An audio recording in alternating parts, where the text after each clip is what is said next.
Olá, hoje a gente está dando início ao nosso nono encontro, o nono vídeo dessa jornada, dessa saga, dessa trilha sobre autoconhecimento, e hoje é um encontro bem diferente. Ele é prático, hoje você vai participar, a gente vai fazer exercícios bem simples, que você vai poder fazer aí onde você está, para a gente entrar no tema de hoje. A mente mente. Sim, a mente é mentirosa, a mente engana, sabota, ainda mais uma mente que não tem supervisão, uma mente que não está sendo acompanhada, observada pela consciência. Então, ela assume o controle da nossa vida como se fosse um carro, ela assume o volante e vai desembestando, né? Levando a gente para lugares que não são legais. E como é que a gente sabe se quem está no controle, quem está no volante, quem está guiando a nossa vida é essa mente mentirosa ou é a nossa consciência? Fazendo alguns testes simples, e eu vou propor dois: um teste visual e um teste com perguntas. E a gente vai começar agora. Então a gente vai começar com o teste visual, é o teste de imagem, um teste rápido para sua mente ego. Esse aqui é o vaso de Rubin, ou vaso de Rubin, e ele tem uma figura ambígua. Observe essa imagem e o que você enxerga nela. Algumas pessoas vão inicialmente perceber um vaso, literalmente, um vaso preto. Mas se observar melhor, ao lado tem dois rostos. Qual é a ambiguidade? Qual é o objetivo desse teste que às vezes confunde? É vaso, são dois rostos, são as duas coisas, são as duas coisas. Isso é um teste para provar que a nossa mente, ela sempre vai focar em apenas um aspecto da realidade. Embora você consiga agora perceber que tem dois rostos e ao mesmo tempo tem um vaso, a pergunta é: qual é a realidade? E a mente que mente, ela sempre vai escolher uma parte da realidade, porque ela não consegue enxergar o todo. Você pode até tentar. Você percebe que tem dois rostos e um vaso, mas é sempre ou um ou outro. Ela não consegue ver os dois, os rostos e o vaso ao mesmo tempo, com a melhor qualidade. Ela pode até tentar, mas ela não consegue, porque ela é focal, porque ela sempre vai focar num ponto. A mente ela sempre vai olhar para uma coisa e excluir a outra. E isso ela faz com tudo. A gente volta para aquele tema. A mente que foca no negativo, ela, vamos supor que o negativo seja o vaso. Então ela vai ter mais facilidade para olhar para o vaso, o negativo, o erro, a falha, tanto a falha em si como no outro, os tropeços, os pontos negativos, e vai ter dificuldade de olhar para os rostos, que nesse caso representaria os acertos, e vice-versa. Então se aquela mente, por exemplo, que já é uma mente mais fantasiosa, ela está sempre vendo a luz do mundo, ela não quer enxergar a própria sombra, ela não quer ver os pontos negativos, né, os pontos de melhoria. É aquela mente que só vai olhar para uma coisa, ou para o rosto ou para o vaso, e não vai conseguir olhar para outra. E se fica oscilando entre um e outro, ela fica no ou um ou outro.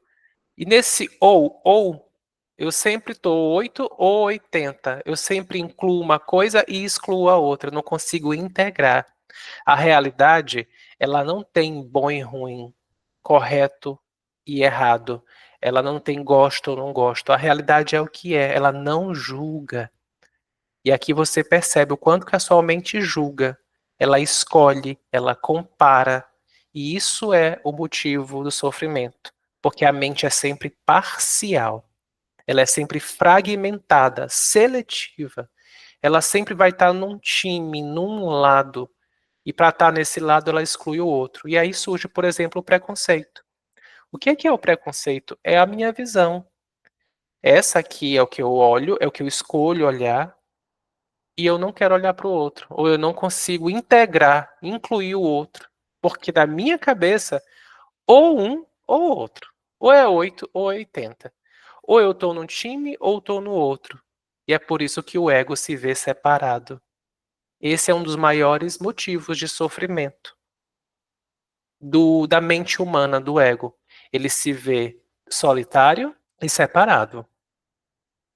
E nessa solidão e nessa separação, alguns egos vão tentar se fechar no seu próprio mundo, vão ser pessoas autossuficientes, vão ser pessoas que têm dificuldade de confiar, porque elas acreditam que se proteger é mais importante, evitar para não sofrer, ou então elas vão tentar se encaixar, se envolver, se misturar, porque detestam a solidão.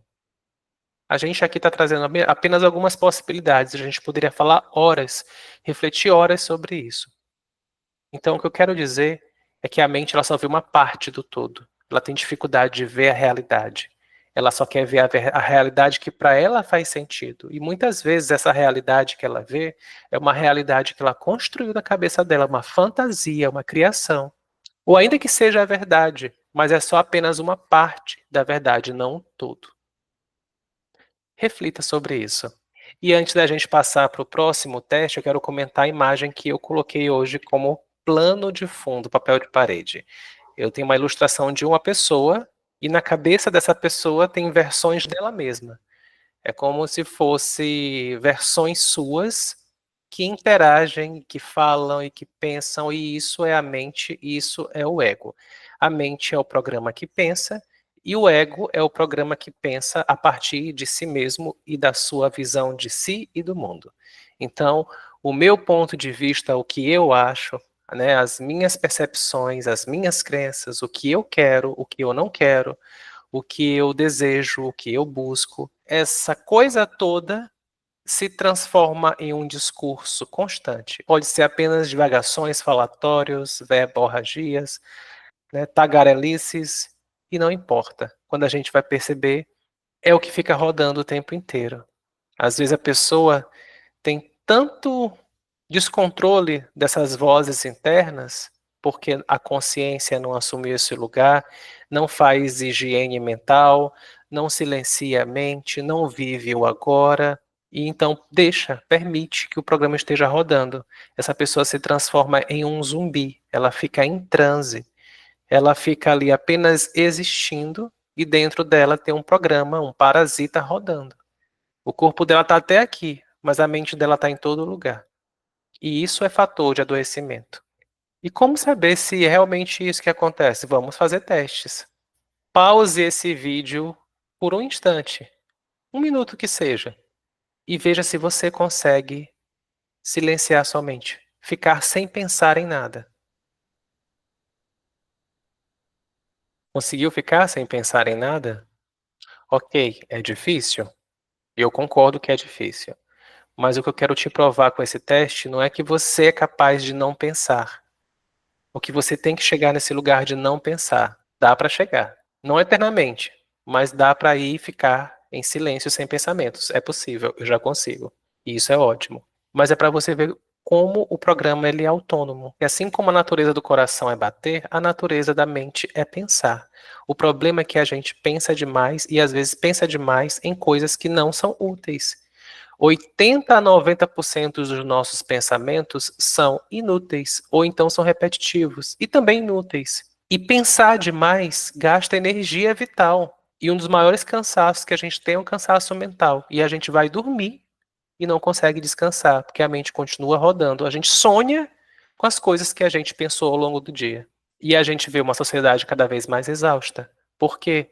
Vício em pensar. Por que que pensa tanto? Porque além de ser um programa automático, é porque a gente acredita que a gente vai ser feliz no futuro, e pensar num futuro feliz traz uma certa paz, uma certa satisfação, um certo estímulo, e a gente fica sempre se estimulando, mas esse estímulo ele é passageiro, é um prazer temporário. Outra razão pela qual a gente pensa muito é porque a gente tem a falsa sensação de que a gente vai garantir o que a gente quer. Então, se eu penso muito, eu vou estar ali criando alguma estratégia para conseguir o que eu quero, para me defender, para ter certezas, para ter garantias, seguranças e aquelas necessidades. Ou seja, pensar me dá uma sensação de que eu vou atingir meu objetivo. E até mesmo pensar no problema. Tem gente que está pensando tanto em problema aqui, como se estivesse ali encontrando saídas para esse problema, quando na verdade ela está se aprisionando mais ainda. Porque quanto mais a gente está envolvido no problema, mais ele impede que a gente saia. E agora mais um teste. Você quer ver o tanto que a sua mente mente te engana e interfere na tua vida, pense na sua comida preferida. Qual é a sua comida preferida? Pode ser doce, pode ser salgada. Pensa nessa comida. Como é que você se sente ao pensar nessa comida? Você saliva? Você sorri? É leve? Você relaxa?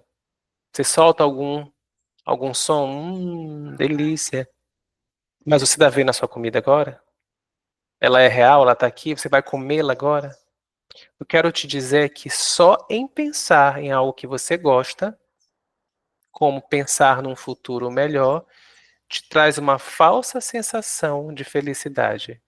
E é esse gozo, é essa possível satisfação, esse possível prazer que vai fazendo com que a gente sempre fique pensando em coisas no futuro.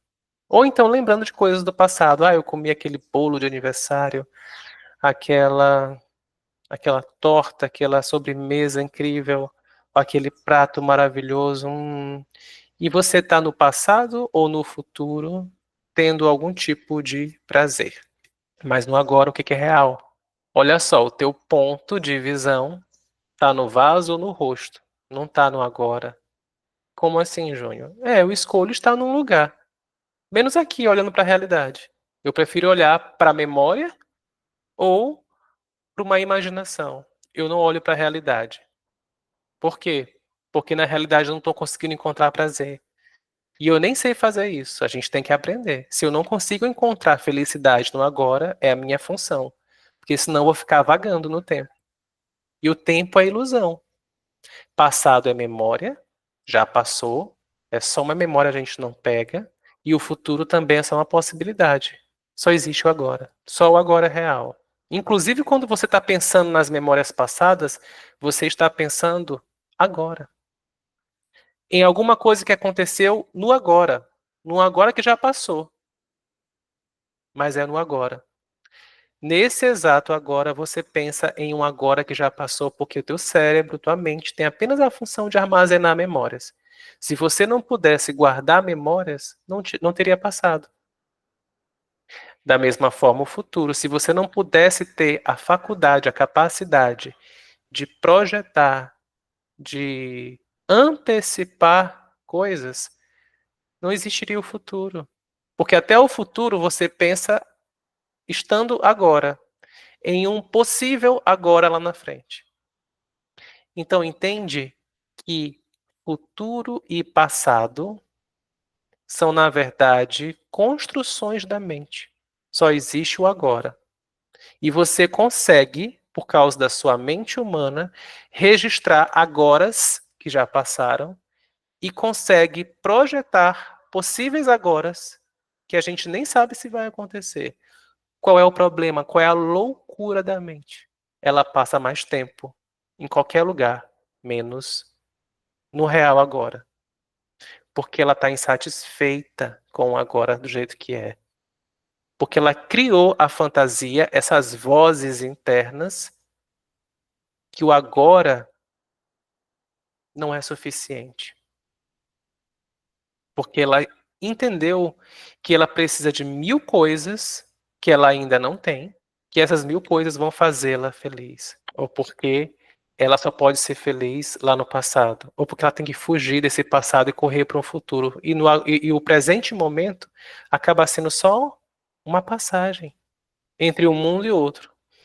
Essa é uma conversa bem forte, filosófica, mas real. O tempo é uma ilusão. O tempo no sentido de passado e futuro. A gente tem que ter essas percepções. Se a gente nasceu com essa faculdade de perceber, né, memórias que passaram e situações que podem acontecer, é só para a gente usar como uma ferramenta de vez em quando, não para morar lá. Se você passa a maior parte do seu tempo divagando entre essas memórias e essas projeções e antecipações, você está desenvolvendo, se não já desenvolveu, um problema psíquico. Ou então você está construindo uma futura perda de memória, perda de foco, Alzheimer, desorientação, desequilíbrios mentais e, consequentemente, no corpo. Vamos continuar fazendo um teste?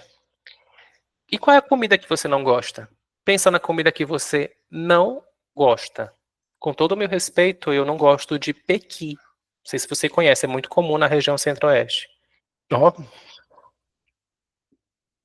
mas só de pensar, eu arrotei. Me dá um embrulho no estômago, aquele cheiro forte. Tem gente que faz um arroz de pequi. Eu tô vendo o pequi, ele tá aqui. Eu juntei uma memória e trouxe pro agora. E na mesma hora essa memória disparou em mim um asco, um nojo. Agora imagina, se eu não tô pensando no pequi, eu tô bem, eu tô ótimo. Mas se eu ficar pensando o tempo inteiro no pequi, eu vou ficar o tempo inteiro com nojo. Percebe como o pensamento de algo que nem é real, eu tô trazendo pro agora e eu tô machucando meu corpo. Eu tô trazendo emoções ruins, eu tô vivendo, ainda que virtualmente, algo que meu corpo não consegue diferenciar. Isso é só uma lembrança, isso é só uma projeção, uma imaginação, não importa. O meu corpo sente o nojo. Eu acabei de arrotar. Você sentiu algum tipo de mal-estar lembrando de alguma comida? Tem gente que detesta comidas mais viscosas, tipo ostra, polvo. E medo, você tem algum tipo de medo? O meu marido, quando pensa em alturas, ele vê às vezes na televisão uma coisa muito alta, um topo de um prédio, ele sente um frio. E ele sabe que ele está vendo um filme, uma imagem que é tudo virtual. O corpo dele ainda assim sente como se fosse real. Então percebe como o pensamento, ou seja, a visão focada em algo que é só uma parte da coisa, ou seja, uma ficção não é a realidade, faz com que ainda assim a gente perceba e sinta como se fosse real. E isso faz mal para o corpo, porque dispara ali uma adrenalina, um frio na barriga. Agora imagine uma pessoa que passa o dia inteiro pensando nos seus próprios medos. Além do medo de altura, um medo de lugar fechado, gente que tem medo de barata, medo de aranha, de cobra. Só de pensar, ela já fica tremendo, às vezes dá arrepio, o coração acelera. E ela não está vivendo aquilo, é só uma imaginação. E nojo, você tem nojo de alguma coisa? Eu tinha um problema com sapo. Eu achava ele viscoso, eu tinha nojo de sapo, de rato. E quando eu comecei a morar no campo, eu tive que ir trabalhando isso. Hoje em dia os sapos passam perto de mim, eu não vou lá tocar neles, que tem uns que são bem grandes. Mas deixou de ser algo que realmente me incomodasse. Eu me desidentifiquei. Lembra dessa palavra-chave? Eu criei uma certa distância e não é evitando. É uma distância afetiva. Aquilo não me afeta mais. Eu não preciso negar ou fugir ou lutar contra o sapo, nem preciso dormir com ele. Eu simplesmente entendo que ele faz parte e que isso não me afeta. Eu não vou deixar que a minha mente fique criando imaginações, o sapo vai acontecer. Ah, eu corto. Eu me desapego dessa relação. Então, para finalizar, eu quero dizer que qualquer pensamento ou padrão emocional, pessoa que sente medo, às vezes do nada chega um medo. O que que é isso? Às vezes, de tanto a gente pensar e nutrir certas crenças, tudo nesse padrão mais mental, aquilo se transforma num conjunto de coisas que vai gerar um sentimento. Por exemplo, eu tenho tantas visões sobre certo tema que quando esse tema vem, eu posso sentir nojo, ou eu posso sentir raiva, ou eu posso sentir medo, ou eu posso ser mais neutro, ou eu posso sentir até prazer, compaixão, respeito. Depende de como eu transformo o significado sobre aquele tema. Por isso, se você vive nutrindo sentimentos e pensamentos negativos, isso vai fazendo com que o seu corpo e a sua mente se sobrecarreguem com um padrão vibracional negativo. E isso faz com que as doenças se instalem. Uma pessoa que tem muitos pensamentos de insegurança, de incerteza, de dúvida, e elas sentem o medo, apreensão, pânico, ela está ali disparando no corpo dela, muitas vezes de maneira recorrente, adrenalina, cortisol, ou seja, ela está deixando o corpo dela tenso ou descontraído. Hum? E essa tensão, esse estresse, faz com que o corpo fique ácido. O que que um corpo ácido pode gerar para a gente. O corpo ácido ele fica mais suscetível, ele fica mais vulnerável para a gente adquirir qualquer tipo de infecção, viral, bactericida, gripe, enfim, doenças inflamatórias, diabetes tipo 2, pressão alta, problemas cardíacos, cansaço, fadiga, como eu já falei, e até mesmo, de maneira mais indireta, mas ainda assim, é um terreno para o câncer. Óbvio que existem outros fatores, mas a gente está falando do fator emocional e mental. Então, a pessoa que ressignifica o seu modo de pensar, os seus pontos de vista, trabalha a sua visão de mundo, tira de si, das pessoas e da própria vida essa visão de que tudo é ameaçador e transforma tudo isso num cenário mais possível, mais leve, mais saudável, é óbvio que ela vai estar menos tensa, ela vai estar mais confiante, ela vai estar mais em paz. E um corpo e uma mente mais em paz, que silencia, que faz detox mental, ela cria uma atmosfera, um ambiente interno mais saudável, mais feliz. E é isso que eu desejo para você. A gente se encontra no próximo vídeo e até lá.